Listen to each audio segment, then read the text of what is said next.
वज़ीर इत्तलात सिंध शर्जील इनाम मेमन ने वाज़ेह किया है कि पीपल्स पार्टी इस वक्त विफाकी हुकूमत में शमूलियत पर गौर नहीं कर रही। नून लीग की जानिब से पीपल्स पार्टी को हुकूमत का हिस्सा बनने की दावत नहीं दी गई।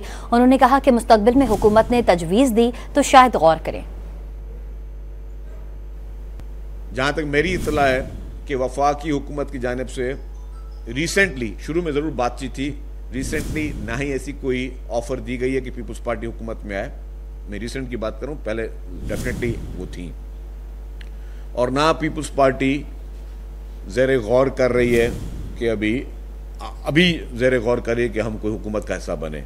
हाँ, इन फ्यूचर अगर कोई ऑफ़र आती है या आएगी तो डेफिनेटली पीपल्स पार्टी के प्लेटफॉर्म्स हैं, CEC डिसाइड करती है, लेकिन रिसेंटली ना कोई इत्तला, ना कोई खबर आई है, ना कोई वहाँ से कोई दावत आई है, ना पीपल्स पार्टी ने हामी भरने की बात की है। जहाँ तक मेरी इत्तला है कि वफाकी हुकूमत की जानिब से रिसेंटली, शुरू में ज़रूर बातचीत थी, रिसेंटली ना ही ऐसी कोई ऑफ़र दी गई है कि पीपल्स पार्टी हुकूमत में आए।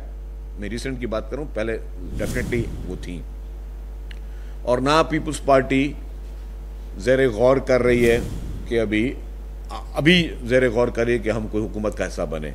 हाँ, इन फ्यूचर अगर कोई ऑफ़र आती है या आएगी तो डेफिनेटली पीपल्स पार्टी के प्लेटफॉर्म्स हैं, CEC डिसाइड करती है, लेकिन रिसेंटली ना कोई इत्तला, ना कोई खबर आई है, ना कोई वहाँ से कोई दावत आई है, ना पीपल्स पार्टी ने हामी भरने की बात की है।